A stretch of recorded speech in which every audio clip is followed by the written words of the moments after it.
y vamos a ir empezando en el nombre de Jesús y vamos a tener, ahí se conectó de vuelta Santiago. Seja bem-vinda novamente, é, a irmã Maria, o pastor Santiago, que Deus abençoe neste dia, amém? Muito bem, bueno, vamos, bueno, oh, qué categoría, bom dia, pastor Freddy Silva, hablamos bajito, para que nadie escute. Bueno, antes de ir a la oración, hoy tenemos una tertulia a partir de las 7 de la tarde, no se lo puede perder. Dios bendiga, Sandra. A partir de las 7 de la... Bendiciones, bendiciones. Estoy pasando chivos publicitarios. ¿Ah? Ah, sí. Del programa de la radio, ahí está. Hoy algunos hermanos tienen culto y ya sé que no van a poder estar, pero igual lo pueden ver en diferido por el Facebook. Hoy a las 7 a 21, de las 7 de la tarde a las, vamos a hablar bien, a las 9 de la noche, de las 19 a las 21, va a estar la tertulia. Hoy media hora más porque se suma a la tertulia el pastor Clovis Urías. Pastor Clovis Urías es un pastor de Santana, profesor de filosofía, ¿ah? Y eh, también de teología, tiene su estudio de teología y está terminando un profesorado de historia. Ah, así que vamos a tener ese hermano, aparte de tener el doctor en teología Eduardo Rosa, lo vamos a tener y vamos a hablar sobre el liderazgo del siglo XXI. Buen tema. ¿Ah? Así que están todos convidados. ¿Cómo hago, pastor? Yo pongo el link en el grupo a la hora del programa para que todos se puedan conectar. ¿Ah? Y les esperamos. Muy bien. Vamos a orar para empezar y vamos a agradecer por este hermoso día que el Señor nos dio para aprender de su palabra. Y eso no es poca cosa. Bendito Padre Celestial, te damos gracias, Señor, por esta mañana hermosa que tú nos das, Señor, para aprender de tu palabra, para conocer un poco más de tu grandeza, para conocer un poco más, Señor, de tu pensamiento a través de las Escrituras. Ayúdanos, Señor. Ilumina nuestra mente y nuestro corazón, Señor. Espíritu Santo, despierta, Señor, los sentidos espirituales para aprender, Padre, en el nombre poderoso de Jesús. Que tu palabra sea esa lumbrera en nuestros pies, como dice el salmista, Padre, en el nombre de Jesús. Que sea esa espada de doble filo que penetra hasta lo más hondo, separando, Señor, las coyunturas, el alma del espíritu, las emociones, Señor, del entendimiento, para que podamos, Señor, todos juntos en este día aprender un poco más de ti. Bendigo cada hermano, cada hermana que está conectado y aquellos que por diferentes motivos no nos pueden acompañar, seas tú tocándoles ahí en su hogar, en donde estén y bendiciendo su vida en el nombre de Jesús. Amén y amén. Muy bien. Ya aviso que para el viernes que viene les voy a dar libre. Ah, qué cara de felicidad de algunos. Ah, yo ya le estuve contando a algunos hermanos, voy a estar, mejor dicho, por Montevideo. Y voy a estar con bastantes actividades y se complica un poco tener la clase del viernes. Sí, para aquellos que están los miércoles, que la mayoría de ustedes están exonerados porque estoy dando lo mismo los 2 días, por lo menos al principio de las dos materias. Eh, el miércoles que viene sí voy a tener clase con el otro grupo, ¿ah? Que gracias a Dios también es un grupo numeroso. Entonces, quedamos liberados, los alumnos del viernes quedan liberados solo por el viernes que viene. ¿Ah? Así que prepare su mente, siga leyendo la Biblia, no deje de leer la Biblia, por favor, no me deje de leer la Biblia, de estudiar la palabra, ¿ah? En el nombre de Jesús. Muy bien, vamos a capturar pantalla para que quede, se pueda ver y así juntos. Ahí, perfecto. Ahora ahí apareció. Perfecto. Muy bien. Voy a cerrar esto aquí. Listo. Perfecto. Muy bien. Hay una pregunta ahí en la pantalla. Repasamos rápidamente un poco la clase pasada. La clase pasada tuvimos eh, las tres maneras en que la Biblia habla al ser humano, ¿verdad? La primera era a través de la creación, ¿se acuerda? La segunda manera que Dios nos habla a través de la misma palabra, la escritura. Y la tercera manera que nos habla la palabra es a través del el Hijo, ¿verdad? Hebreos 1.1 y 1.2. Muy bien. Hay una pregunta, ¿y por qué estudiar el Antiguo Testamento? Hoy cualquiera de ustedes ya podría dar varias respuestas sobre este tema, pero sin duda que primeramente porque es la palabra de Dios, ¿verdad? Eso es lo que tú y yo debemos de entender y entendemos, porque si no, no estaríamos estudiando, no estaríamos perdiendo, si no creyéramos que la palabra de Dios es eh, lo la, valga la redundancia, la palabra misma de Dios, no estaríamos estudiando porque no tendría sentido. ¿Ah?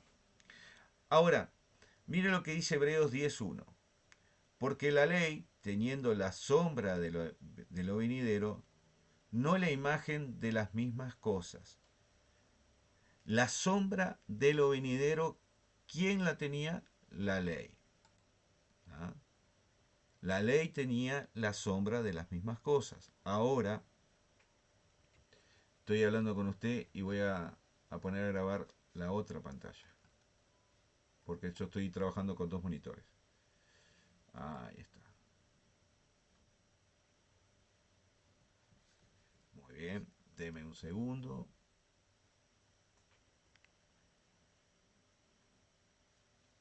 Porque si no va a quedar grabado. Lo que importa no va a quedar grabado, que es lo que ustedes están viendo en pantalla. Ahora sí. Perfecto. Disculpe la interrupción, pero era necesario.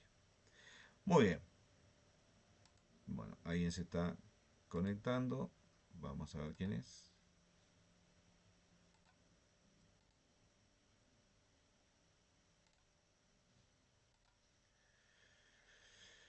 Amity. Buenos días, Verónica. Recién comencé la clase, así que estás a buen tiempo. Bueno, seguimos. Entonces, el primer versículo que vemos ahí en Hebreos 10.1 es porque la ley, teniendo sombra de los bienes venideros. ¿Qué me está diciendo esto? Que el Antiguo Testamento iba a mostrar sombras de el Nuevo Testamento, ¿verdad? No la imagen misma de las cosas. Cuando habla de imagen, obviamente acá está hablando de Jesucristo. El Antiguo Testamento nos muestra sombras de Jesucristo, ¿verdad? Nos muestra el Mesías venidero, y aquí en Hebreos 10.1 nos está confirmando eso. Y ya analizamos el versículo de 2 Timoteo 3:16, ¿se acuerda? Toda la escritura es inspirada por Dios, útil para enseñar, para redarguir, para corregir, para instruir en justicia. Y utilizamos este versículo para ver lo que era una cosmovisión, ¿verdad? Y lo que era una perspectiva analítica, ¿verdad? De ver lo amplio a ver lo peculiar, ¿verdad? Eso también lo repasamos en la clase pasada. Entonces, debemos estudiar el Antiguo Testamento porque es la palabra de Dios y no precisamos mucho más argumento. Pero tenemos tres desafíos. ¿Cuáles son los desafíos que tenemos? Tenemos que cruzar la barrera del tiempo. La Biblia abarca unos 1500 años de historia, pero ella empezó a ser escrita en el 1450 aproximadamente por Moisés. Pero el relato del Antiguo Testamento va unos 4000 años, o sea que tenemos en total casi unos 4030 años de historia, ¿tá?, abarcada en toda la Biblia, por más que se escribió en 1500 años. Ahí vemos que hay una distancia de tiempo, ¿verdad? Y esa distancia de tiempo vamos a ir viendo ahora con detalle, y esto es bueno. Usted ya, esto que usted lo está viendo en pantalla, usted lo tiene en el libro que le compartí. Esto está en la página 3, aquellos que tienen impreso, esto está en la página 3. Le digo para que no tome notas innecesarias, ya que mucho de lo que voy a hablar hoy ya está en el libro. ¿Ah? Entonces, la primera barrera o el primer desafío que tenemos que cruzar es la barrera del tiempo. Entender la forma de pensar de los diferentes autores de la Biblia, el momento histórico, las costumbres, la cultura, la religión, para poder entender un poco, entender mejor el Nuevo Testamento. Lo segundo el segundo desafío que tenemos es entender al mundo antiguo. Y claro que tanto en el primer punto como en este, la historia, la historia es fundamental para poder entender. ¿Ah? Y lo último, en cuanto al desafío de la perspectiva del tiempo, es aplicar las escrituras para este tiempo presente. Nos vamos a encontrar con ese desafío de que muchas cosas que vemos en el antiguo pacto no son aplicables a este tiempo, porque eran tradición, cultura, ¿verdad? Cosas puntuales que Dios estableció para el pueblo. Ahora, para ejemplificar un poco el desafío del tiempo. Usted está viendo ahí en la pantalla, ¿tá? Está viendo la evolución de los equipos de música, ¿verdad? Y empezamos por el año 1877, o sea, 147 años, 146 años atrás, ¿verdad? Y quedamos en el año 1995 y evidentemente ya ha evolucionado mucho más, ¿verdad? Ahí falta el celular, la música, el MP3, la música, la nube y todo lo más. Entonces, podemos ver en esa imagen que si yo le digo a usted un fonógrafo, usted no iba a saber de qué le estoy hablando. Bueno, el fonógrafo fue inventado por Thomas Edison, el mismo que inventó el teléfono y la lámpara de la lámpara común de luz, ¿ah? Lámpara de filamento se le dice. Fue el que inventó el fonógrafo, que era una especie para los más nuevos, y ahí tocadisco. ¿Quién no escuchó música en tocadisco? Para lo más nuevo me está diciendo, ¿eso qué es, pastor?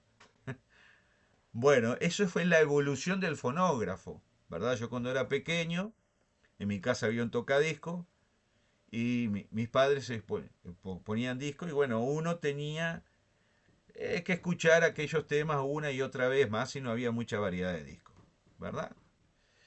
Después del tocadisco ya pasamos al radiograbador, aquel que funcionaba con cassette, ya ahí no me digan que los que estamos presentes no conocen un cassette, porque si no, a no ser que sea muy joven, estamos hablando del año 63, estaban los radiograbadores, y eso fue evolucionando cuando se inventaron las pilas, fue evolucionando al famoso Walkman. Eso sí que yo lo usé en mi juventud, ¿verdad? Las pilas te duraban nada, pero era una forma de poder transportar la música y tener una radio AM, FM, ¿tá? A todos lados donde tú fueras. Mientras te duraba la pila, te duraba la felicidad. Después eso fue evolucionando, saltamos del cassette, saltamos al CD, y ahí empieza todo lo que es la música en compact discs, ¿verdad? Y ahí se inventa el famoso Discman o porta CD, lector CD portátil, que era como un Walkman, pero para CD. Eso parecía que uno que andaba con una torta frita en la mano. ¿Ah? Hoy eso es raro, ¿no? Para algunos suena, ¿y eso qué es, pastor? Bueno, esto estamos viendo un poco de historia para ver la evolución. ¿Por qué pongo este ejemplo? Porque si yo le digo a un muchacho de la generación X y le digo gramófono, vos le pregunto qué es, o como algunos lo conocen vulgarmente, la vitrola, ¿ah? ¿Qué es? Probablemente el 95% no sepa lo que es, porque no es de su generación. Ahora, los predicadores de aquel tiempo, los predicadores del siglo XIX, que escuchaban las primeras alabanzas en este tipo de instrumentos, en este tipo de aparatos, ¿verdad?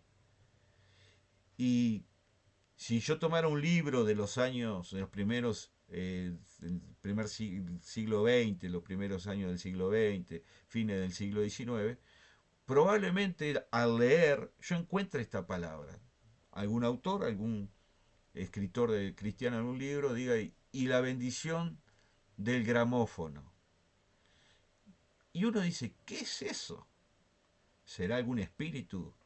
¿Será alguna palabra bíblica? No, era un aparato de aquella época que para nosotros es desconocido.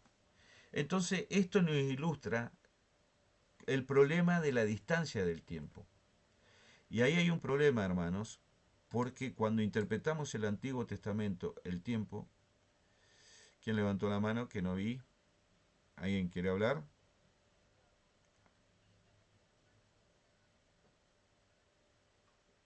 Ah, bien, bien. Bueno, voy a tratar de llamarla. Denme un minutito. Esto es, a ver si puedo agregar a la llamada de Mari y ya. ¿Vio? Acá tenemos un tema de tiempo. Para algunos, bendiciones. Para algunos es más fácil manejar el Google Mix. Para los muchachos, la generación nueva, lo maneja el dedillo, ¿verdad? Lo maneja sin problema. Para nosotros ya tenemos que practicarnos y a veces es un desafío, ¿no? Y eso es un tema generacional también. Muy bien, Mari, te voy a colocar acá. Buen día. Solo yo te escucho, así que te digo porque si vos querés hablar algo a los hermanos, me- te tengo que hacer de intermediario, ¿está? Bueno, voy a continuar la clase entonces. Entonces, estábamos viendo la barrera del tiempo, ¿verdad? Ahí en sus pantallas, lo primero que vamos a ver es la distancia. Cuando hablamos de distancia, hablamos del tiempo transcurrido, lo que les planteaba hace un rato, del tiempo desde que se escribió, por ejemplo, el Pentateuco, alrededor del año 1450 a.C., ¿verdad?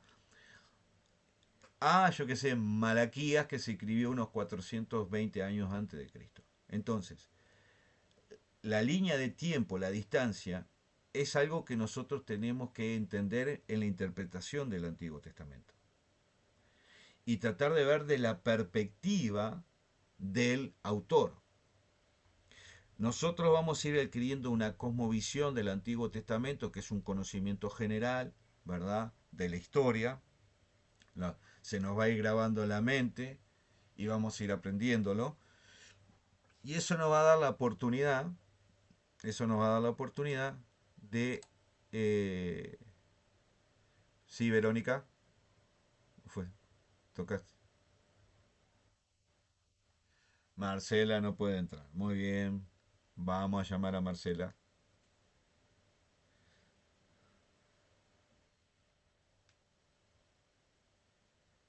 Ah, bien, bien, bien, Mario. Bien de bien. La voy a llamar a Marcela.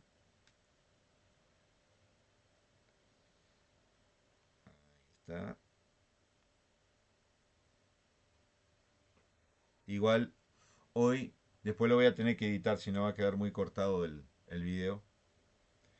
A ver qué. No sé si. ah, ¿Está llamando a Marcela o no está llamando a Marcela?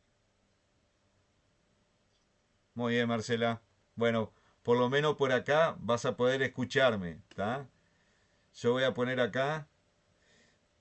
Solo, o sea, solo van a. Ustedes, las tres hermanas que llamé por WhatsApp se escuchan entre ustedes, pero no escuchan al resto de la clase. Yo soy el nexo entre cualquier cosa. ¿Ah? Muy bien. Así que vemos entonces que el Antiguo Testamento, volviendo al tema, ¿ah? Tenemos el desafío del tiempo, de la distancia. ¿Tá? Y dentro de del factor distancia tenemos dos puntos. ¿Tá? causas que llevan el elemento tiempo y tipo de distancia. Y ahora vamos a ver qué es eso. La causa, esto está todo en el libro que les compartí, página 3. Si usted quiere acompañar la lectura. Tenemos una causa. La primera causa que tenemos es la causa orgánica. ¿A qué me refiero cuando hablo de orgánico? Me refiero a los elementos naturales de aquella época, como por ejemplo el sacrificio. ¿Tá? Cuando hablamos algo de orgánico, hablamos de algo que está incorporado, ¿verdad? En la época de Moisés, en la época obviamente anterior a Abraham, en la época de David, el sacrificio no solamente estaba incorporado orgánicamente en el pueblo de Israel, sino en el resto de las naciones. Era normal sacrificar a los ídolos, ¿verdad? Muchas veces vamos a encontrar en el Antiguo Testamento distintos ídolos como Moloch, como Acera, como Baal. ¿Tá? Baal es el que más el dios que más se nombra en el Antiguo Testamento. ¿Tá? Y como expliqué en una oportunidad, vamos a encontrar, por ejemplo, Baal Peor, ¿tá? Baal acompañado de otra palabra, y generalmente esa palabra es la ciudad donde se encuentra el dios. ¿Verdad? Y estos dioses eran dioses de la fertilidad, dios de la lluvia, Baal era el dios de la lluvia. Por eso, se acuerda que en los tiempos de Elías, Jezabel instituyó la adoración al dios Baal. ¿Tá? ¿Qué pasó cuando y Elías oró? 3 años y medio sin lluvia, ¿verdad? ¿Qué es lo que hizo Dios? Si el dios de la lluvia era Baal, anuló su divinidad. Los sacerdotes estuvieron sacrificando y adorando a Baal pidiendo lluvia y no cayó ni una gota. ¿Ah? Ahí Dios mostró que el Dios de Elías era el Dios no solamente del fuego, que eso es otra representación divina, sino también del agua.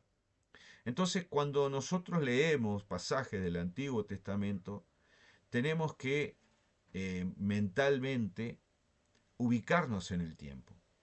¿Ah? En aquel tiempo los sacrificios eran normales, en aquel tiempo los eventos naturales eran normales que se le agregara un dios.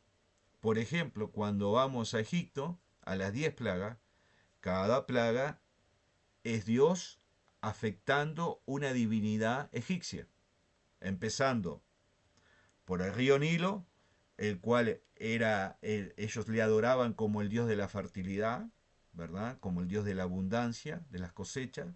Entonces, la primera de las 10 plagas es convertir el Nilo en sangre. Y así sucesivamente hasta que llegamos a la 10ª plaga, que es la de los primogénitos, la muerte de los primogénitos, la institución de las Pascuas, Éxodo 14, ¿verdad? Y al matar al hijo del faraón, era matar al descendiente del Dios en la tierra. Porque los egipcios adoraban al faraón como un Dios humano que comunicaba con las divinidades. Entonces la representación de Dios en la tierra era el faraón.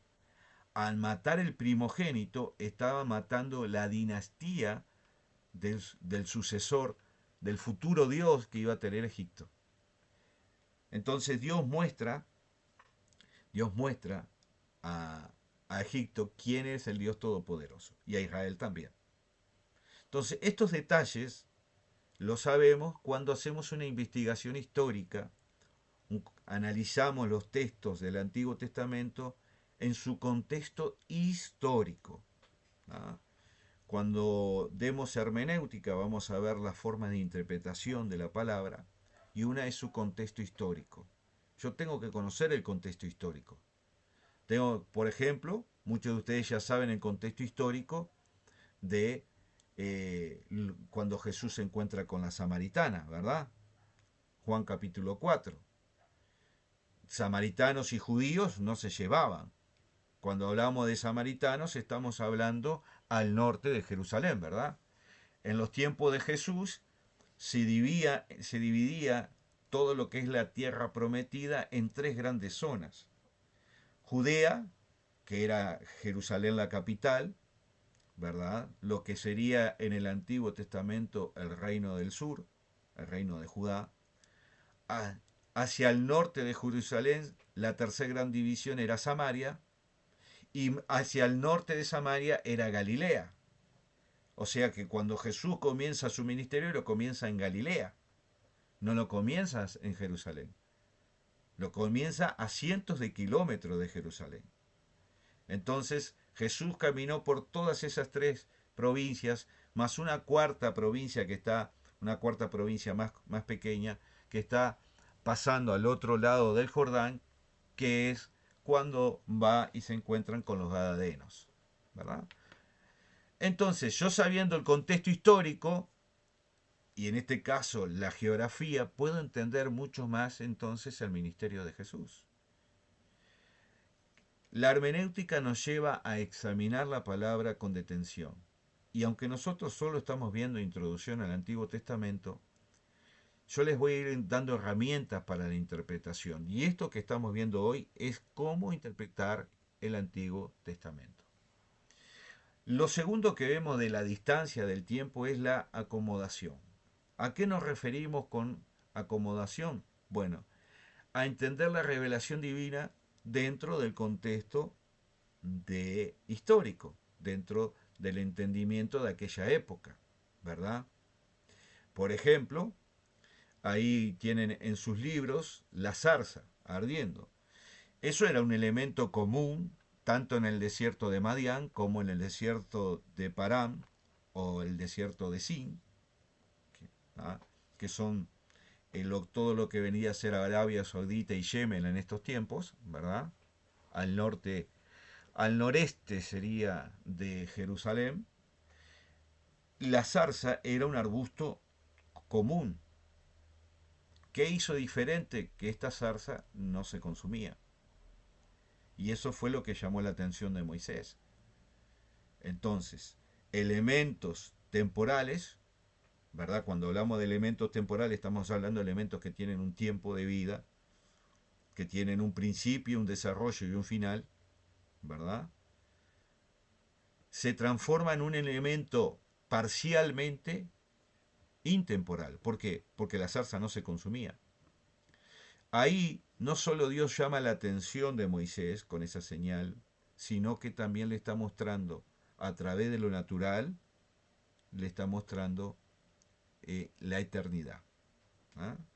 Entonces, cuando nosotros vamos viendo historias del Antiguo Testamento, tenemos que entenderlo en su contexto histórico, ¿verdad?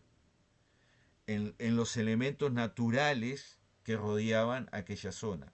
No es lo mismo la geografía de Oriente, donde está Jerusalén y todo el territorio que acabo de nombrar, que nuestra geografía. Entonces, ahí se nos complica porque nosotros tenemos una mentalidad occidental, no oriental. Y por lo tanto, hay cosas que se nos hacen difícil de entender. Esas cosas que se nos hacen difícil de entender son las que mentalmente tenemos que acomodar la interpretación en el lugar que fue escrito y en el tiempo que fue escrito. Así que estos son desafíos. Vamos a ver algunos ejemplos bíblicos. Usted tiene ahí en su pantalla 3 textos del Antiguo Testamento. Y vamos a ver dentro de la distancia teológica, ¿verdad? Cuando hablamos de teológica estamos hablando de las creencias, ¿verdad?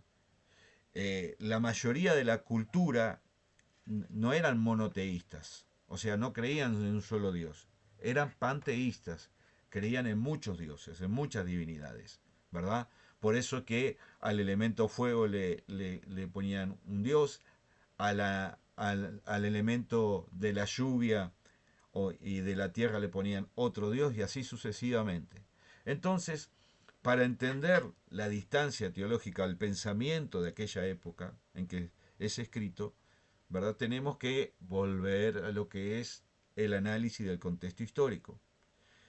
Hay, en la historia determina que estas son algunas de las religiones más antiguas, que son el hinduismo, el judaísmo y el budismo. Esas tres religiones, solo una es monoteísta, que es el judaísmo. Entonces, en el tiempo de Abraham, para ir más atrás que Moisés, ser monoteísta era algo raro, era muy raro, ¿verdad? ¿Por qué?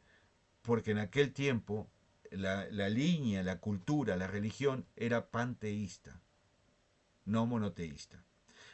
Vamos a Génesis 31:19. Recuerde siempre, si tiene una Biblia, ¿verdad? Es bueno que la abra. Pero Labán, y no era alguien que estaba lavando nada, ¿no? Nadie estaba lavando nada. Es un nombre, ¿verdad? Está con mayúscula, así que es un nombre propio. Pero Labán había ido a trasquilar sus ovejas y Raquel, que era su hija, ¿verdad? Esposa de Jacob, hurtó los ídolos de su padre. Conocemos la historia de que Jacob tiene que huir por robar la primogenitura de su hermano Saúl y se va a la casa de un pariente, ¿tá? Llamado Labán, y ahí desposa a Raquel, primeramente a Lea.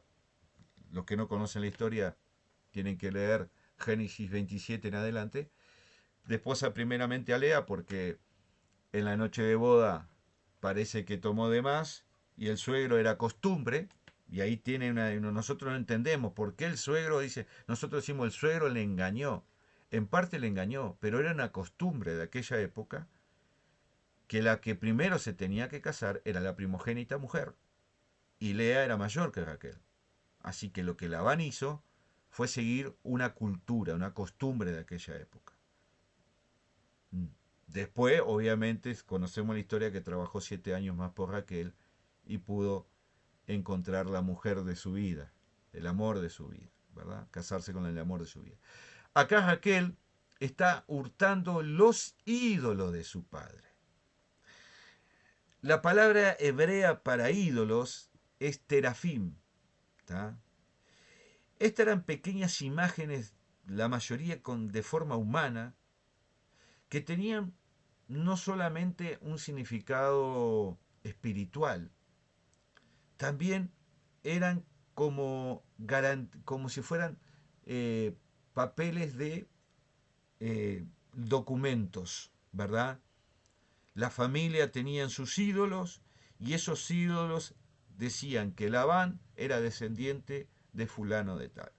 Entonces había por un lado, eran talismanes, eran imágenes que se adoraban, ¿tá? Que ellos creían que eran imágenes de suerte, pero también tenían como un derecho legal, era como un documento aquellas imágenes. Por eso, ¿qué hace Raquel? No solamente está robando porque cree que eso es de bendición y de buena suerte llevándoselo, sino, como quien dice, le está robando los títulos de propiedad del padre. ¿Cómo yo sé todo esto? La Biblia no me lo dice, pero cuando yo voy a una investigación y voy a comentarios y voy a libros históricos, me encuentro, y voy a la palabra terafín, me encuentro con el significado, ¿verdad? Voy a la etimología. ¿Qué es la etimología de la palabra? La historia. ¿Cuándo nació esa palabra? ¿Por qué nació esa palabra? ¿Qué significa esa palabra? O los significados de esa palabra, dependiendo de su contexto. En Génesis 31:30, vuelve a decir, ¿verdad? Porque Labán va a buscar las imágenes. Jacob no sabía nada. Su suegro lo confronta y él hace un juramento sin saber que Raquel lo había robado. ¿Ah? Y consecuencia de ese juramento, después Raquel va a morir. Porque él maldice que la persona que haya hecho eso muera, sin saber que Raquel lo había robado. 31:30 dice, ya que te ibas porque tenías deseo de la casa de tu padre, este es Labán hablando, ¿por qué me hurtaste mis dioses? Este es Labán, otra vez la palabra dioses, otra vez la palabra terafín en hebreo, Labán cuestionando a Jacob por el robo de sus dioses. Esto era una costumbre de aquella época, ¿verdad? Era una práctica de aquella época. Por lo tanto, Dios se va revelando progresivamente y de forma en que en en aquellos tiempos entendieran quién era Dios. En aquel tiempo era normal que Dios usara una zarza para llamar la atención de Moisés y hablarle a través de la zarza. Era normal que los sacerdotes usaban un método con dos piedras, el turín y el purín, que cuando se lanzaban, dependiendo de cómo caía, decía sí o no. Y se buscaba respuesta y era la manera de comunicarse. Hoy nosotros podemos orar al Señor y decirle, Señor, si es tu voluntad, que la hermanita fulana de tal me mande un mensaje al WhatsApp. Y la hermanita te manda el mensaje a WhatsApp. Gracias, Señor, porque la señal se cumplió. Hace 4.000 años atrás, 5.000 años atrás, nadie iba a pedirle a Dios que le confirmara por medio de un WhatsApp. ¿Por qué? Porque no existía. Porque no era la forma de comunicarse. No era lo cultural. No era generacional. Entonces nosotros tenemos que entender esto, que hay una gran distancia de tiempo y que el Antiguo Testamento se debe leer dentro de su contexto histórico. Jueces 2.12 dice, y dejaron a Jehová, el Dios de sus padres, el que lo había sacado de la tierra de Egipto, ¿verdad? Esta es la generación después de Josué, y fueron tras otros dioses, los dioses de los pueblos que estaban alrededor. Acá este versículo nos muestra una vez más la influencia cultural y religiosa que tenían los pueblos que rodeaban al pueblo de Israel, ¿verdad? Y esto va a suceder montones de veces. Israel, especialmente el reino del norte, cual su capital es Samaria, continuamente va a haber idolatría. ¿Por qué? Porque eran vecinos de los asirios y había una mezcla, como se dice acá en la frontera, una misuranza de cultura, religión, economía. Había también una transición de mujeres, por eso que los samaritanos, los judíos de Jerusalén los consideraban impuros, porque había judíos casados con asirias, con diferentes pueblos paganos, y se hizo una mezcla de sangre judía con sangre pagana o gentil. Entonces los judíos eran del norte, no se le consideraba judíos puros, ¿verdad? Y eso trajo un montón de dificultades. El otro problema de Samaria o del Reino del Norte es que el templo no estaba ahí. Entonces, al no tener el templo, si usted hace memoria, ¿tá? Jesús le habla a la samaritana de un pozo. ¿Y quién había hecho ese pozo? ¿Pueden participar? ¿Pueden abrir el micrófono? El que se acuerde. ¿De quién era ese pozo? ¿Quién lo había hecho? Jacob. Muy bien. Muy bien. La pastora Mari contestó por WhatsApp. ¿Tá? Jacob. ¿Cuándo hizo ese pozo Jacob? Bueno, si vamos en la línea del tiempo, cuando Jesús estaba hablando con la samaritana, por lo menos habían pasado 1400 a 1350 años. ¿Y por qué la samaritana en el nombre del pozo de Jacob? Porque era una referencia religiosa. ¿Ah? Era lo que para el católico es el Vaticano, lo que para el judío de Jerusalén era el templo. Entonces, ¿cómo yo sé eso? Saltando la distancia, rompiendo la barrera del tiempo e interpretándolo dentro del contexto histórico. Muy bien, seguimos. Distancias culturales. La cultura de una nación, y eso pasa en los tiempos de hoy, tiene que ver con sus creencias religiosas, con su literatura, con sus canciones, con sus días festivos, con sus ofrendas, con sus valores como sociedad, ¿verdad? Con su forma de gobierno. Todo eso tiene que ver. Y si en los tiempos actuales la cultura de Uruguay no es la misma que la cultura, por ejemplo, de Corea del Norte, para poner un ejemplo bien distante, no solo en distancia, sino también en creencias y culturas, ¿verdad? ¿Por qué no lo mismo? Porque, bueno, la religión oficial de, de Corea del Norte es el socialismo, ¿verdad? Es el comunismo. Como religión en el Medio Oriente y en el Medio Oriente el budismo y el hinduismo son las religiones más fuertes en China, Japón, etcétera, etcétera, etcétera, Corea también, ¿verdad? Aunque Corea del Sur es uno de los países que más porcentajes de cristianos tiene. Casi un 50% de cristianismo hay en Corea del Sur. ¿Ah? Pero, ¿eso por qué? Para que el Evangelio llegara a Corea hubo que vencer dificultades como era la cultura del país, ¿verdad? Lo mismo que para alcanzar a los japoneses. Hay que vencer las culturas, las tradiciones que tienen cientos de años practicándose. Entonces, para alcanzar a ese pueblo, al pueblo japonés, uno no puede predicar como nos predicamos aquí en Uruguay o en Brasil, porque no vamos a alcanzar a esas personas. El trabajo evangelístico es otro. Cuando uno ve misiones, que dentro de lo que es el seminario, cuando uno hace el bachillerato, la materia misiones está incluida, nosotros no la vamos a ver, pero hay una materia de misiones que los que nos enseñan justamente todo lo que estamos hablando aquí con el Antiguo Testamento se aplica a lo que es el evangelismo en otra nación. Entonces, ¿cuál era la cultura en los tiempos de Moisés? ¿Cuál era la cultura en los tiempos de David?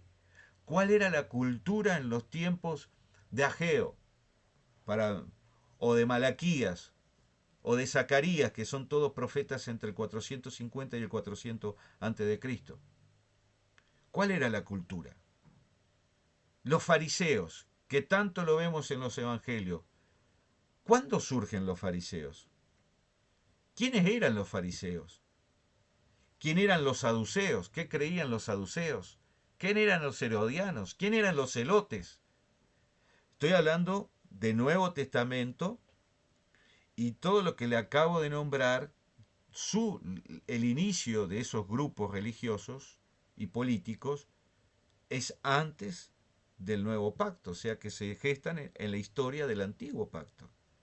Por ejemplo, fariseos y escribas se gestan en los 70 años de cautividad, cuando el pueblo de Israel, el pueblo de Israel como nación, ¿verdad? Se es llevado cautivo por el imperio babilónico y ahí se crea o se instituye los fariseos y los escribas. ¿Cuál era el propósito de estos hombres de Dios? Que la palabra de Dios tuviera continuidad en medio de la esclavitud. Ellos mantuvieron la palabra de Dios viva en esos 70 años de esclavitud. Ellos siguieron transcribiendo la ley, el Pentateuco, los escribas, ¿verdad? Por eso se llama escriba, porque ellos lo que hacían era transcribir, hacer copias del Antiguo Testamento, ¿verdad? Para que usted me entienda, lo que el judío le llama Tanaj, ¿ah? Hacían copias. En ese tiempo también aparecen libros dentro de lo que es la cultura judía muy importante hasta el día de hoy, que es el Talmud. Que el Talmud es como un libro que registra discusiones y comentarios de la ley. Y así sucesivamente.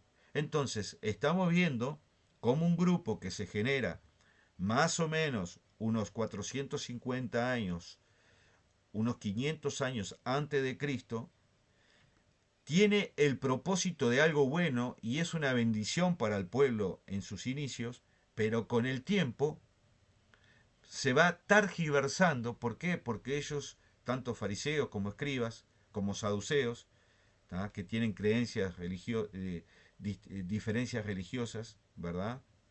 Por ejemplo, los saduceos no creen en la resurrección, los fariseos sí creen en la resurrección. Esa es una de las tantas diferencias. ¿Tá? Fueron interpretando la ley y llegaron, en los tiempos de Jesús, ya habían 613 mandamientos que obedecer. Los judíos usan un manto que se llama el talí, ¿verdad? Que tiene 613 flecos, que representan los 613 mandamientos que tienen que obedecer. Ahora viene un tal Jesús, Jesús nacido en Belén, de Nazaret, Galileo, y dice que la ley se resume en dos grandes mandamientos, Mateo 22, 37 y 38, en amar a Dios con toda tu mente, con todo tu corazón y con toda tu alma, y en amar al prójimo con todas tus fuerzas. Se les terminó el talí, se les terminó esos 613 mandamientos, ¿verdad? ¿Por qué? Porque eso es interpretación de hombre. El judío, habían líneas de judíos, ¿tá? Dentro del fariseísmo, habían distintas líneas. Había una línea de fariseos que se le llama, estoy tratando de recordar, eh, bueno, después les voy a dar el nombre, les voy a decir ahora los cabeza gacha. ¿Cómo cabeza gacha? Bueno, estos fariseos caminaban mirando el suelo. ¿Por qué? Porque ellos querían caminar tanto en santidad con Dios que no levantaban su cabeza para no ver ninguna mujer mientras caminaba. Así que iban como el chancho, cabeza mirando al suelo. No eran todos los fariseos de esta línea, pero era un grupo dentro de los fariseos. Entonces, acá estamos viendo cultura, ¿verdad? Recordemos que el pueblo de Israel pasa por diferentes culturas.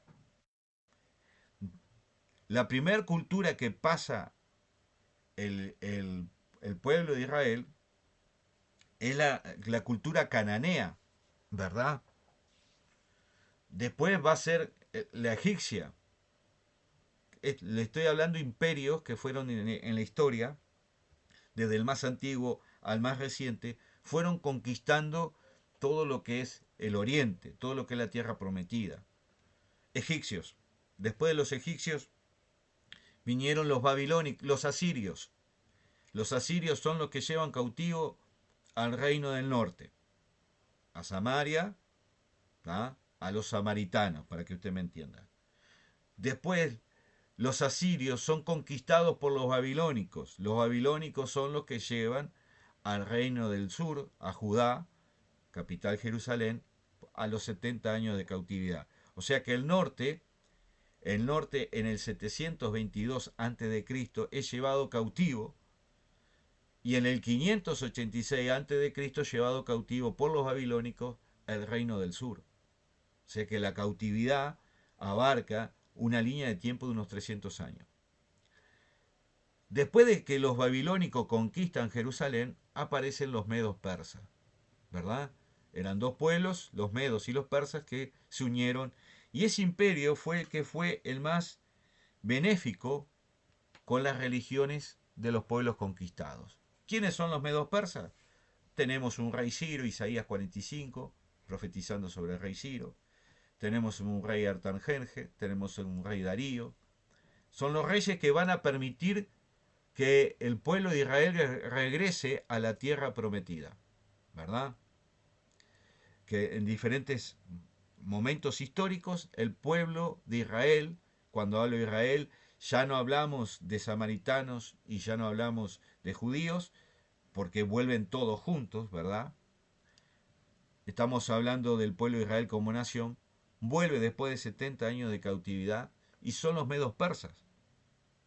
Ahora, usted y yo recordará que el nombre de Daniel no era, fue cambiado. El nombre de Abednego, Belsasar y Ané eran nombres medos persas.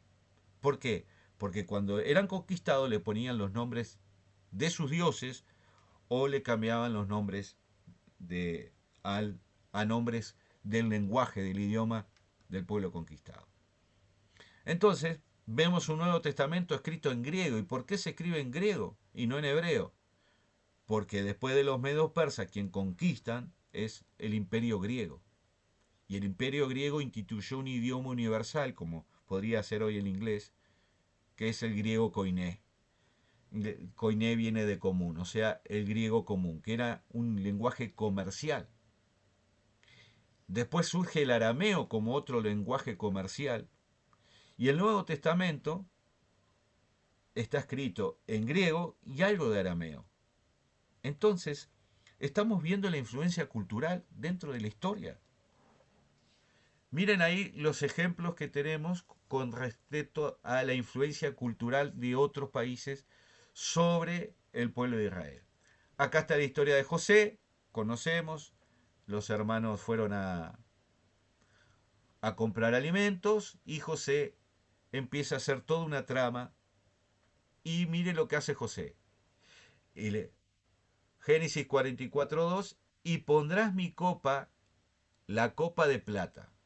José tenía una copa de plata y se la mete en uno de los sacos que llevaban con trigo los hermanos y después le acusa de que lo roban, ¿verdad? Pero ¿qué era esa copa de plata? Versículo 5. Una vez que él manda a buscar a sus hermanos, abren el saco, estaba la copa adentro. Vamos a ver. ¿No es esta en la que bebe mi señor? O sea, en la que bebe José. Y por la que se suele adivinar. Era una copa de adivinación. ¿Cómo José tenía una copa de adivinación en sus manos? Era, en la cultura egipcia eso era normal. El sacerdote que terminó siendo suegro de Moisés, Jetro, ¿verdad? Era sacerdote de Madián. Y los madianitas no eran monoteístas. ¿Ah? Es más, sacerdote de Madián significa sacerdote de la montaña. Entonces, 40 años vivió Moisés en Egipto, cultura egipcia. Dioses egipcios, entorno egipcio. Si bien tuvo los primeros 3 años de vida, fue criado por su madre, y se cree firmemente que hubo una educación también hasta lo que se puede enseñar a esta edad de cuando a cultura hebrea, ¿verdad? Pero Moisés fue criado en Egipto. Sale de Egipto y se va a Madián. Y ahora adquiere otra cultura, que es la de los madianitas. Y en medio de esa mezcla de culturas se le revela Cristo, se le revela a Dios, bueno, Cristo es Dios, se le revela al Dios Trino, el gran yo soy, como el único Dios, y tira de la mente de Moisés el panteísmo, la cultura egipcia, la cultura madianita, para poner la visión de parte de Dios. Qué importante es conocer el contexto histórico de lo que del Antiguo Testamento para poder entender y encontrar más misterios, más tesoros. Otra distancia, aparte de la cultural, la religiosa, es la social. ¿Qué es una sociedad? Y ahí tenemos la definición, un conjunto de personas, pueblos o naciones que conviven bajo normas comunes. Y esas normas son valores, creencias, leyes y costumbres, que tienen en común también lenguaje, escritura, educación, estructura familiar. Eso es la sociedad. No era lo mismo la sociedad hebrea que la sociedad asiria o palestina. ¿Ah? Entonces, tenemos esas barreras que vencer al momento de interpretar el Antiguo Testamento. Pastor, pero usted me lo pinta de esa manera, es difícil. Todo esto tengo que tener en cuenta. Todo esto tiene que tener en cuenta. La palabra se le tiene que dedicar tiempo para entenderla. No es leerla a la rápida. ¿Verdad? Aún los salmos, que son libros poéticos y que tienen figuras literarias distintas a los de los libros históricos, ¿verdad? Una forma de escritura distinta, con mucho simbolismo, con mucho imágenes, sombras de Cristo y de acontecimientos futuros. Hay que tomar tiempo. Por ejemplo, Salmo 23, Jehová es mi buen pastor. Bien, Jehová mi pastor, perdón, nada me faltará. Bien. ¿Quién lo escribe? ¿Quién escribió el Salmo 23? ¿Quién me responde? David, bien, es uno de los tantos salmos, ¿verdad? La mayoría de los salmos son escritos por David, 77 si la memoria no me falla, de los 150. El Salmo 23 es escrito por David. ¿Cuál era el oficio de David?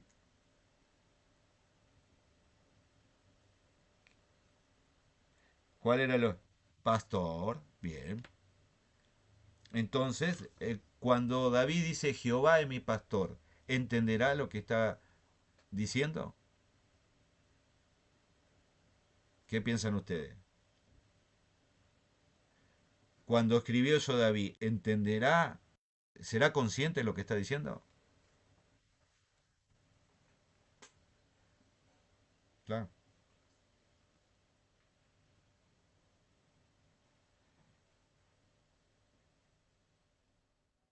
Bien,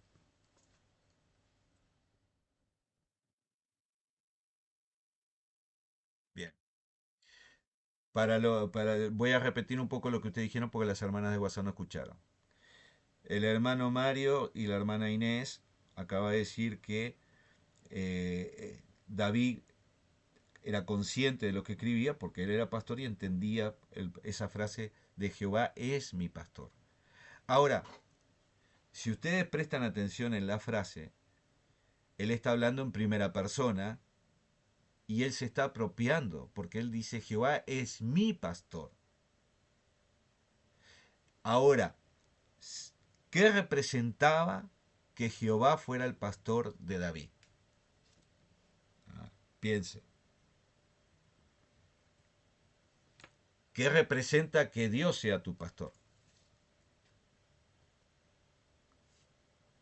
Cuando digo de qué representa, ¿qué es lo que entienden en esa frase? Pueden participar, no sean tímidos.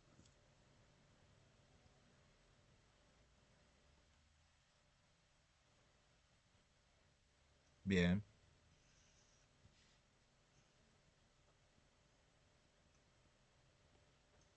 bien, bien,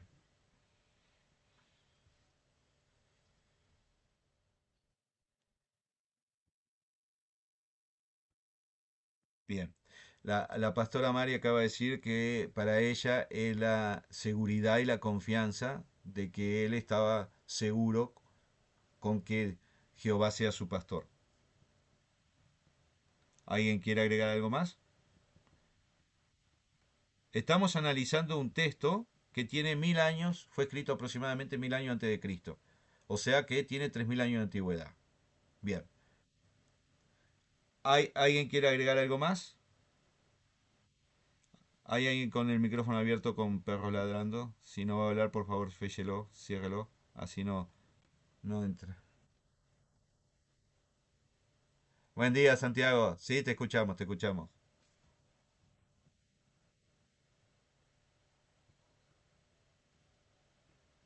Perfecto.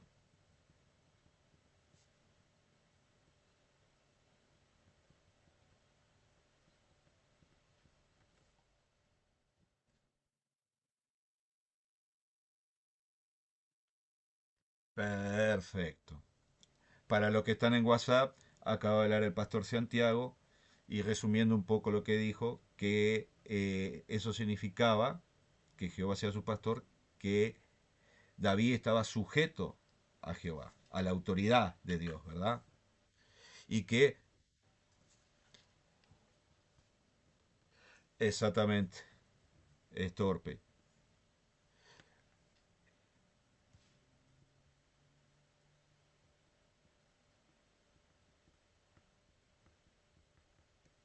Bien,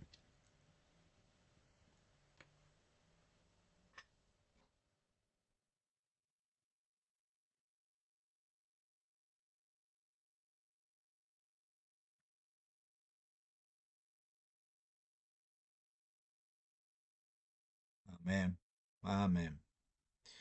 Bueno, todo lo que ustedes han compartido, tanto por el WhatsApp como por el Google Meet, está perfecto, está perfecto. ¿Ah? Todo es eso, todo. Ahora, todos esos tópicos, todos esos puntos que vimos, ¿saben en qué frase la podemos aplicar? Y aún más, Jehová mi pastor, nada me faltará. No me faltará, yo anoté algunas de las cosas que ustedes han dicho, no me faltará su protección, no me faltará la seguridad, no me faltará su guía, no me faltará su cuidado, no me faltará eh, quien me guíe en medio de valle de sombra de muerte, como sigue diciendo parte del Salmo 23. Entonces todo el Salmo 23 está escrito por un pastor, dentro de un contexto, o sea, no es la imaginación de David, es la vivencia, la experiencia de David que le lleva a escribir el Salmo 23. Ahora, si Jehová no es nuestro pastor, todo nos va a faltar. Y yo agrego que dentro de lo que es la protección, la seguridad, está la palabra salvación. Porque David salvaba a sus ovejas de osos, de leones, de las fieras. ¿Ah? Entonces entendemos la figura del buen pastor, el Salmo 23, y ampliamos el conocimiento, acuérdese, ampliar el conocimiento asociativo, ¿no? Conocemos el Salmo 23, pero también ampliamos el conocimiento cuando vamos al libro de Juan y me habla del buen pastor. El buen pastor su vida da por las ovejas. Y ahí la figura pastoril a quien les está hablando Jesús también lo entendían. ¿Por qué? Porque en aquel lugar era un lugar donde se criaban ovejas y sabían la función pastoral. La tenían clarísima. Entonces, Jesucristo no le está hablando a alguien que ignore, vamos a hablar en los tiempos actuales, que ignore del campo, que nunca haya pisado el campo, que no sepa cómo se carnea una oveja, que no sepa cómo se cura una oveja, que no sepa cuándo hay que esquilar una oveja. No, está hablando de gente que entiende todo eso porque es su diario vivir.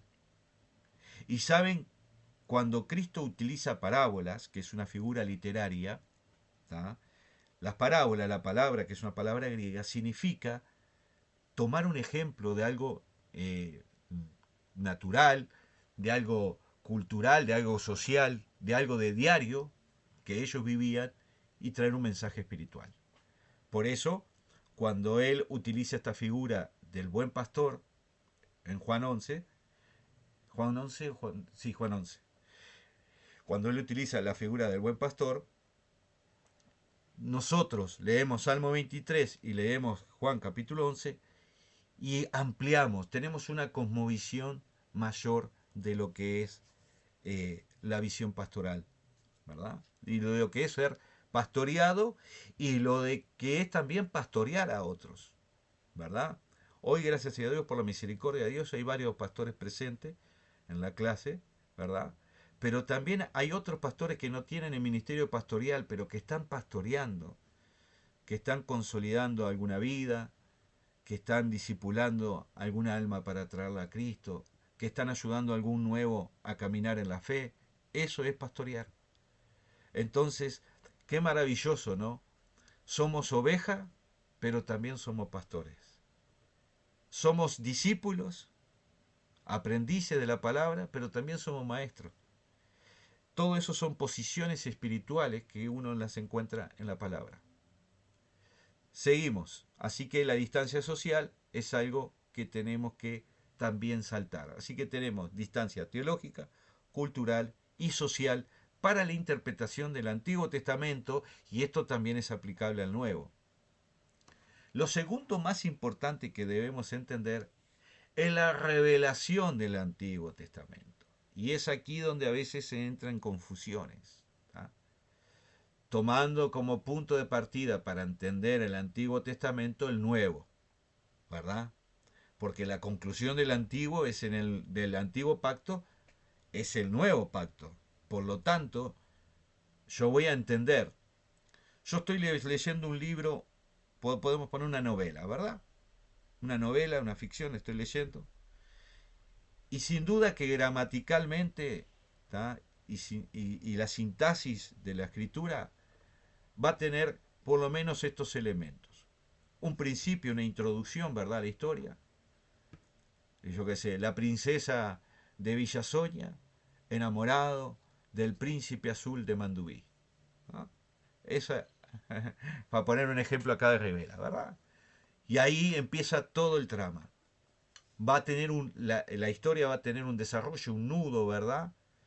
Donde se va a desarrollar el amor, las controversias, los momentos de dificultad, la suegra no quiere a ella, él no es el hombre indicado para ella, toda la dificultad, pero ellos que se aman van a pelear hasta lo último, y uno va enganchado, va enganchado, va enganchado, y ¿qué es lo que quiere llegar a qué? A la conclusión, al final de la historia, ¿verdad? Aquellos que nos decían cuando éramos chiquitos, colorín colorado, este cuento se ha acabado, ¿verdad? Aquella frase, bueno, de mi época, no de la época capaz de muchos. Entonces, el Nuevo Testamento es la conclusión de esa historia. Es cuando sabemos qué pasa con la princesa Villasoña y el príncipe de Mandubí. Cómo termina ese amor. Y se casaron y fueron felices para siempre. Esa serie es la conclusión. Bueno, el Nuevo Testamento es la conclusión del Antiguo. Entonces, para yo entender la revelación del Antiguo Pacto, tengo que verla a la luz de la revelación del Nuevo Pacto. ¿Verdad? Entonces vamos a hacernos algunas preguntas. Si usted ve ahí en su pantalla, los que pueden ver, cómo veía Jesucristo el Antiguo Testamento. ¿Qué visión tendría Jesucristo del Antiguo Testamento? Y voy a poner un ejemplo, Mateo 5:17. ¿Da? Ahí dice, no penséis, Cristo, que he venido para abrogar la ley. Y la palabra abrogar, que es un verbo, ¿da? En griego significa deshacer. Él no vino a destruir la ley, Él no vino a borrar la ley. Él vino para que la ley se cumpla y se cumpla en la persona de Cristo. ¿Por qué? Porque cuando hablamos de ley nosotros pensamos todas las leyes que hay en el libro de Levítico, ¿verdad? En cuanto a rituales, ceremonias, sacrificios, leyes en cuanto a gobierno, ¿verdad? Leyes sanitarias, ¿verdad? Era para aquel tiempo, para un pueblo que estaba en el desierto, necesitaban tener, por decirlo de una manera, para que todos entendamos, una constitución. No todo lo que está en el libro de Levítico o en el libro de Números o en el libro de Deuteronomio en cuanto a mandamientos y en cuanto a estatutos es para estos tiempos, ¿verdad? Voy a poner un ejemplo para que usted entienda. Ellos eran un pueblo, vivieron 40 años como un pueblo nómade. No había baño químico, ¿verdad? Eran 2,5 millones de personas en carpita, ¿verdad? ¿Cómo hacían con la popó?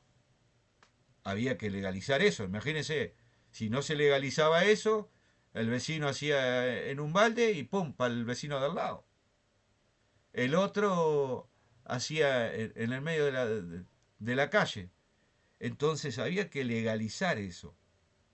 Y hay reglas sobre eso.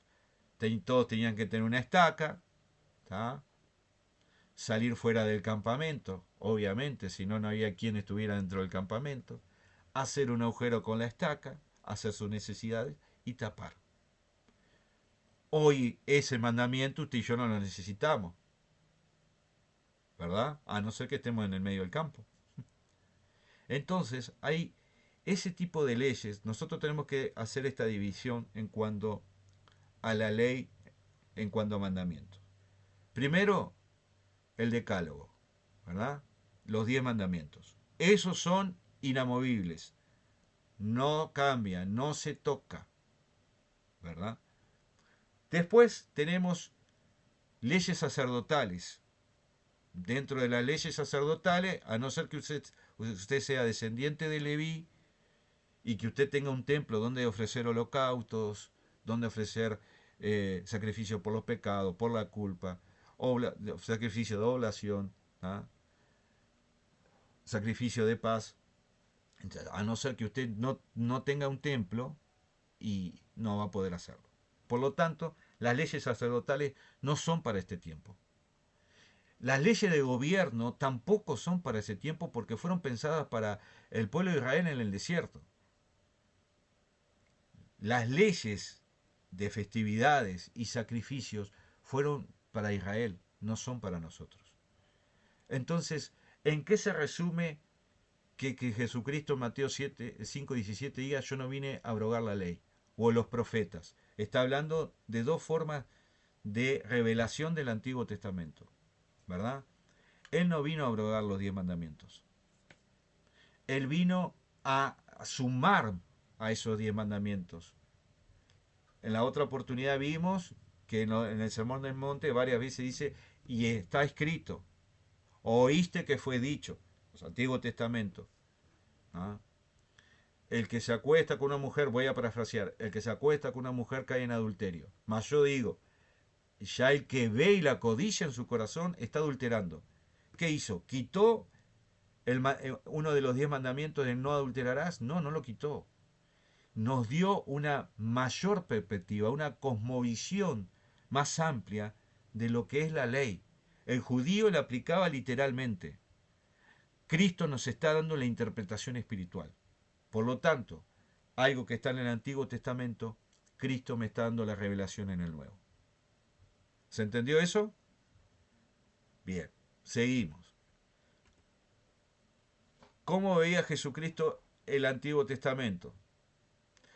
Ya sabemos que toda la Biblia es cristocéntrica, de Génesis 1:1 hasta Apocalipsis 22, que el libro de Apocalipsis se le llama en Apocalipsis 1:1, dice que es la revelación de Cristo, el Apocalyptus, de ahí aparece la palabra Apocalipsis, la palabra griega Apocalyptus, que significa algo oculto, algo que es revelado, algo que tiene un manto, un velo, y se quita el velo para mostrar lo que hay debajo, ¿verdad?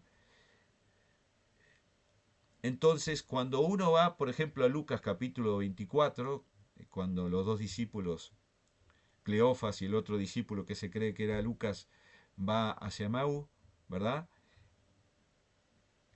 En un momento Jesucristo, porque no tenían sus ojos velados, ¿verdad? En un momento Jesucristo dice que le abrió las escrituras y le habló de la ley, los salmos y los profetas. En pocas palabras, le habló del Antiguo Testamento. ¿Y qué fue lo que le hablaba hablado? Todo lo que hablaba de él, para que entendieran. Vamos a parafrasear. Imagínense, los dos discípulos y Jesús. ¡Ey, cabeza dura! Ustedes no conocen la ley, no conocen la Torá, no conocen el Taná, no conocen los Berí, o sea, los profetas, ¿verdad? No, no habla los profetas, no habla Isaías de uno que iba a nacer de una virgen, sí. No habla Zacarías de uno que iba a entrar a Jerusalén, sí. No habla Isaías 53 del sufrimiento del Mesías en la cruz, sí. No habla los profetas de la resurrección, sí. Entonces, ¿cuál es el problema? Dice, ellos mismos terminan diciendo, ¿no ardía nuestro corazón cuando Él nos exponía o nos abría la escritura? Esa es la mentalidad de Cristo. ¿Por qué? Porque el Antiguo Testamento habla de Él. Habla de Él. ¿Ah? Salmo 22. En el Salmo 22 hay mínimo 4 versículos que nos hablan de la cruz. Yo predicaba a los hermanos de Espacio Esperanza de la anteúltima frase, ¿verdad? Hay 7 frases en la cruz. La anteúltima, la sexta frase, es cuando Jesucristo dice Eloi, Eloi, Sabatenim. Uno de los evangelios va a poner la frase en arameo y el otro la va a poner en hebreo, que suenan muy parecidos. ¿Qué es lo que significa eso? Lo que dice Salmo 22:1. Dios mío, ¿por qué me has desamparado? 1000 años antes de que eso ocurriera, David lo escribe. ¿Cuál era el propósito del Salmo 22? Lo descubrimos en la cruz, de la misma boca de Jesucristo. ¿Por qué fue profetizado en el Salmo 22? ¿Y por qué Jesús tomó literalmente la frase del Salmo 22? Porque es revelación de Dios. Lo que estaba haciendo David era profetizando, era escatología, era mostrarlo lo que iba a pasar en los últimos tiempos o los tiempos futuros. Entonces, nosotros tenemos que entender que la visión de Jesucristo del Antiguo Testamento es la visión que tú y yo tenemos que tener. Mire lo que dice en Mateo 5, 21 y 22, que era lo que le hacía referencia hoy. Oíste que fue dicho a los antiguos, cuando habla de lo antiguo, Antiguo Testamento. No matarás, y cualquiera que matare será culpable de juicio. No matarás también podría traducirse más efectivamente y mejor con no asesinarás, ¿verdad? Porque asesinar tiene que ver con la vida humana. Matar, yo puedo matar un cordero, aparte de un hombre. Pero acá sabemos que está haciendo referencia a quitar la vida a un ser humano. Como también Dios ya prohibió y condenó en Génesis 9, ¿no?, que un hombre matara a otro hombre, tirara la vida de otra persona, quitara la vida de otra persona. Pero yo os digo, miren, Versículo 21, Antiguo Testamento. Versículo 22, nueva revelación sobre el mandamiento de Éxodo 20:13, no matarás. Pero yo digo que cualquiera que se enoje contra su hermano, ay, ay, ay, ay, ay, ay, ¿cuántos homicidas hay? Ay, creo que acá somos todos homicidas. En algún momento fuimos homicidas. Que el Señor nos perdone. Pero yo digo que en cualquiera que se enoje contra su hermano será culpable de juicio. Y cualquiera que diga necio a su hermano será culpable ante el concilio. Y cualquiera que diga fatuo quedará expuesto al infierno de fuego. Tarea. Tarea que Dios me está revelando en este momento. Ay, aleluya. Si tiene para anotar, anote. Si usted leyó con atención, va a ver que en el versículo 22 hay por lo menos después de dos puntos, lo que continúa es una explicación, ¿verdad? Dice, hay tres puntos por lo menos. Primero, cualquiera que diga necio a su hermano será culpable ante el concilio. Muy bien. Dos puntos. Necio y fatuo. La palabra necio más o menos todos la entendemos, ¿verdad? Bueno, usted va a tener que investigar el significado de la palabra necio. Para la clase que viene voy a preguntar aleatoriamente. ¿Ah? Aleatoriamente, por ejemplo, es un ejemplo. Sandra Cáceres buscó el significado de la palabra necio. ¿Qué significa necio? Y ahí la hermana Sandra va a decir, sí, busqué en el mataburro. ¿Sabe cuál es el mataburro? Los más nuevos no saben cuál es el mataburro, el diccionario. Los más nuevos usamos el Google, ¿eh? Antiguamente se usaba un diccionario, había que saber el abecedario. Había que saber no solo el abecedario A, B, C, D, no, no. Había que saber el abecedario para buscar. ¿Ah? Te obligaba a saber el abecedario. Hoy por hoy, estas nuevas generaciones no saben ni siquiera el abecedario. Si se tuvieran que usar un diccionario, se vería con una dificultad e irían como quien no lee la Biblia. Y le dicen, bueno, abra la Biblia, vamos a leer Ageo capítulo 1. Y usted ve al hermano que va página para atrás, página para adelante, y va y viene. Y movió las páginas de esa Biblia lo que no las movió en la semana buscando Ageo, y Ageo se esconde, ¿verdad? Pues son esos, hay libros que se esconden. Yo sé que es así, que se esconden. Usted lo busca y Ageo se esconde, ¿verdad? Porque Ageo tiene dos capítulos, o Abdías que tiene uno solo. Te va a buscar a Abdías. ¿Y quién es ese Abdías? ¿Algún rey del Antiguo Testamento? No, no, no. Es un profeta del Nuevo, del Antiguo, perdón, profeta menor. Entonces, vamos a buscar la palabra necio, su significado, y por qué Jesucristo le dice será culpable ante el concilio. ¿Qué será un concilio? ¿Ah? Para los que... Perdón, no te escuché bien, Mari. No sé si me hablaste a mí.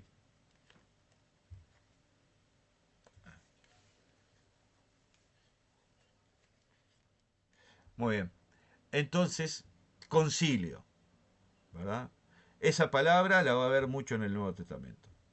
Y cualquiera que le diga fatuo, ¿qué es fatuo? Bueno, buscar el significado de fatuo, ¿ah? Quedará puesto al infierno de fuego. ¿Por qué dos frases distintas tienen dos consecuencias distintas? ¿Por qué una solo va al concilio y la otra te vas de cabeza al infierno? Eso es algo que usted va a tener que descubrir. Y eso que usted ve ahí es cultural, es religioso y tiene un contexto histórico. Así que usted capaz que lo leía y seguía de largo y decía, no, porque el que llame de necio a su hermano dará cuenta ante Dios. Bueno, acá no dice que dará cuenta ante Dios, dice será culpable ante el concilio. Ah, hay una diferencia. Y cualquiera que diga fato se va de cabeza al infierno. Bien. ¿Y por qué? ¿Qué es fato? Muy bien. Déjenme ver en qué hora andamos porque estoy sin reloj. Ah, está bien, tenemos todavía un tiempito más. Vamos a adelantar un poco más. A la clase que viene, vuelvo a aclarar, viernes que viene no hay clases. están libres. ¿Ah? Solo voy a tener la clase del miércoles porque tengo varias actividades en Montevideo y no me va a dar el tiempo para poder dar la clase. ¿Ah? Muy bien. Seguimos de cómo... Sí, Mariela.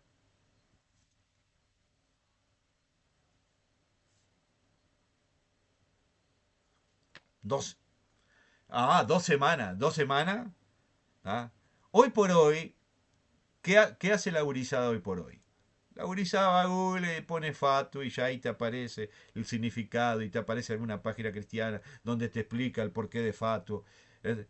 Y uno que hace cortar o pegar o lo que somos más viejos, papel y lápiz y escribimos. ¿Ah? Pero la idea es que usted tenga una curiosidad de, de investigación, de descubrir, de que no lea la palabra a lo rápido y se pierda un montón de tesoros que están ahí escondidos. Una sola palabra puede hablarnos muchas cosas y revelarnos muchas cosas dentro de la Biblia. Seguimos de cómo veía Jesús el Antiguo Testamento. O sea, lo que acabamos de ver, el texto, estas declaraciones de Jesús, demuestran mayor autoridad que quienes, que los fariseos y los escribas, que eran considerados los intérpretes del Antiguo Testamento. O sea, religiosamente, culturalmente en aquella época, quienes tenían el derecho de interpretar la palabra del Antiguo Testamento eran solamente fariseos y escribas. Los demás eran solamente oidores. Entonces Jesús, al enseñar esto en el Sermón del Monte, Mateo 5, 6 y 7, lo que está mostrando una autoridad mayor que la de los fariseos y escribas. Y no solo eso, también está mostrando que Él es mayor que la ley, que lo que está escrito. ¿Por qué? Porque si lo que está escrito en el Antiguo Testamento habla de Él, es porque Él es mayor que lo que está escrito. Simplemente por eso. ¿Ah? Entonces nosotros, al interpretar la palabra, tenemos que saltar la barrera de la distancia, del tiempo, saltar la barrera de la revelación, qué es lo que revelaba cada libro, qué es lo que me revela Génesis, qué es lo que me revela Éxodo, y así sucesivamente. Tenemos que saltar la barrera de lo cultural, lo religioso, lo social. ¿Ah? Tenemos que saltar esas barreras para hacer una buena interpretación de la palabra. Porque si no, vamos a seguir practicando cosas del antiguo pacto en el nuevo. ¿Verdad? Creo que nadie va a salir con una copa, es decir, esta es la copa de oro, y Dios me va a revelar a través de la copa porque José tenía una copa. Yo creo que ningún cristiano en su sano juicio aceptaría eso. Ningún cristiano en su santo juicio aceptaría 2 piedritas, tirarlas y como caiga, Dios va hablando. ¿Por qué? Porque son métodos arcaicos, métodos antiguos. Fue una forma que Dios utilizó en el antiguo pacto para mostrarse, para revelarse de la forma que ellos entendieran. Pero nosotros tenemos otra forma de entender la palabra. ¿Por qué? Porque tenemos al Hijo revelado y tenemos el nuevo pacto. Así que por lo tanto no tenemos necesidad de esas cosas. Hemos visto cómo veía el Antiguo Testamento